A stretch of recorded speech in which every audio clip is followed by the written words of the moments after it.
گفت دیگه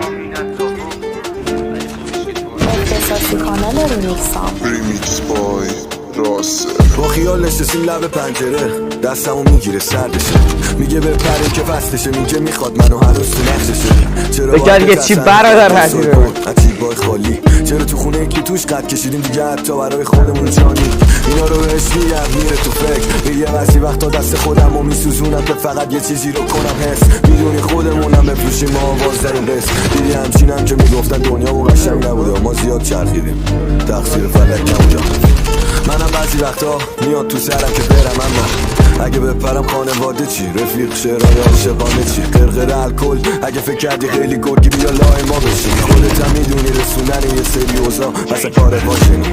دستمو میگیره سفتر به میگه